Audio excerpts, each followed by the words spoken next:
कुरान की 26 आयतों को रिमूव करने की याचिका, और हम बात कर रहे हैं, याचिकाकर्ता हमारे साथ हैं सैयद वसीम रिजवी।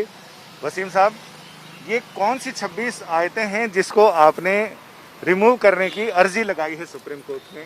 गुहार देखिए, प्रॉफिट मोहम्मद के बाद पहले खलीफा अबू बकर, दूसरे खलीफा उमर और तीसरे खलीफा उस्मान द्वारा कुरान को कलेक्ट करके और उसको जारी किया गया एक किताबी शक्ल में।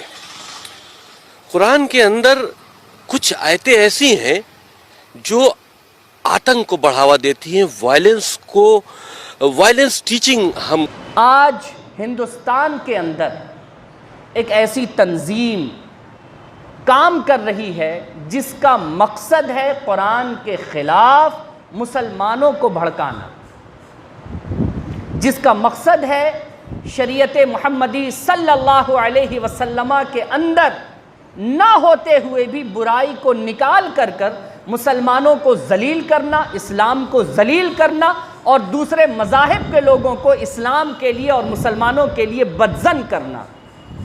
ये तंजीम बड़ी तेज़ी के साथ काम कर रही है और उसका एक छोटा सा नमूना आज से कुछ हफ्ता पहले हमारे और आपके सामने आया।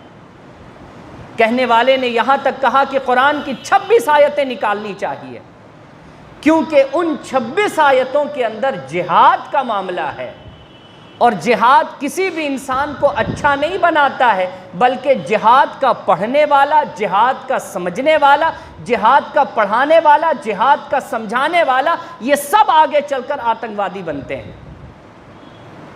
बदकिस्मती इस बात को लेकर के है कि अगर एक मुसलमान से जिहाद का माना पूछ लिया जाए, जिहाद का मकसद पूछ लिया जाए, तो मुसलमान नहीं बता सकता है। आपको पता होगा कि अगर सुप्रीम कोर्ट से, सुप्रीम कोर्ट, मैं हाई कोर्ट की बात नहीं कर रहा, सुप्रीम, जो सुप्रीम है, अब उसका नाफिज किया हुआ कानून, उसके आदेश का कोई उल्लंघन नहीं कर सकता है।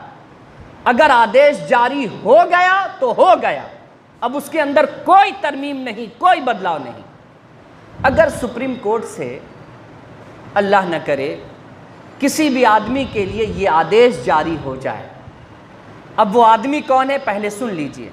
उस आदमी ने 10 आदमी का मर्डर किया है, उस आदमी ने 10 घर जाकर औरतों का रेप किया है, उस आदमी ने 10 आदमी के घर को लूट लिया है, उसके माल को लूट लिया है, उस आदमी ने 10 घर के बच्चों के साथ बहुत ज़्यादा ज़्यादती की है, बच्चों को यतीम बना दिया है, तो सुप्रीम कोर्ट ने ये सज़ा सुना दी कि उसे जहाँ देखो मार दो। पुलिस वाला अगर है तो उसे आदेश दे दिया गया कि साहब उसका काउंटर कर देना है, दिखे काउंटर कर दो उसका, है ना भाई। ये आदेश आ गया कि काउंटर कर दो, फलाने का काउंटर हो जाना चाहिए। अब ज़रा सा बताइए तो, काउंटर करने का आदेश दिया, उसके पीछे मकसद क्या है?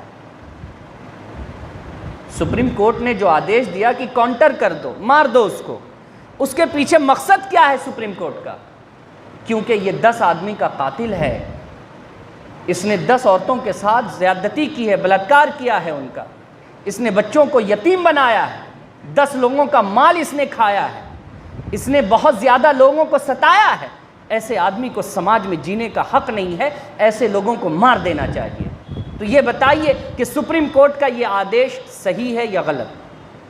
बोलिए, बोलिए ना भाई, कि आप सुप्रीम कोर्ट पर उंगली उठाइएगा कि जाइए हम उस कानून को मानते ही नहीं है, वो जिस कानून के तहत उसने ये आदेश दिया है वो कानून निकाल करके फेंक दो बाहर। ये कह सकते हैं आप इस चीज़ को? क्या होगा? उल्लंघन की सूरत में आपको जेल जाना पड़ेगा और मुमकिन है कि आपके ऊपर बहुत सख्त कार्रवाई कर दी जाए। यानी हर आदेश के पीछे एक मकसद होता है, हर आदेश के पीछे एक अहम बात पोशीदा होती है। जब तक वो चीज़ अगर खुल करके सामने ना आए तो हम उस चीज़ को समझ नहीं पाते हैं कि मकसद क्या है, किस लिए ये बात कही गई। ठीक यही मामला कुरान की इस आयत के साथ है। फ़क़्तुलूहुम हैसु वजदतुमूहुम, उन लोगों को कत्ल कर दो जब वो तुम्हें मिले, जब उन्हें पा जाओ तो कत्ल करो। ये कौन लोग थे? ज़रा इनके बारे में पता तो कीजिए, ये कौन लोग थे? आपको पढ़ने के बाद पता चलेगा ये वो लोग थे جنہوں نے حضرت سمیہ صحابی کو باہر نکالا تھا، بیچ چوراہے پر کھڑا کیا تھا اور ان کی شرمگاہ میں نیزہ مار کر کے ان کو شہید کیا تھا، صرف اس لیے کہ انہوں نے جناب محمد رسول اللہ صلی اللہ علیہ وسلم کا کلمہ پڑھا تھا۔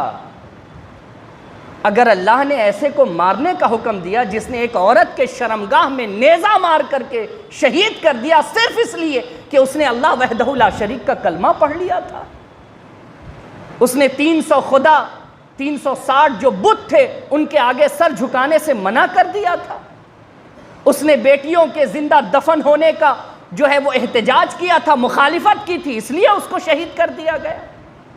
بتائیے نا، ایسا ظالم کیا اسے اس دنیا میں جینے کا حق ہے؟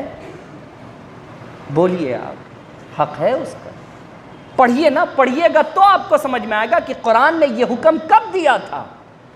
قرآن کا یہ حکم اس وقت تھا جب مکہ کے اندر مسلمانوں کا رہنا اس قدر دشوار کر دیا گیا کہ مسلمان راہ چلتے تھے تو ان کے جسم پر نیزے اور تیر کی بارش کر دی جاتی تھی، مسلمانوں کو زبردستی مکہ سے نکال دیا گیا، مسلمانوں کے مال اور دولت پر قبضہ کر لیا گیا، مسلمان عورتوں کو بے پردہ کیا گیا، ان کے بچوں کے ساتھ زیادتی کی گئی۔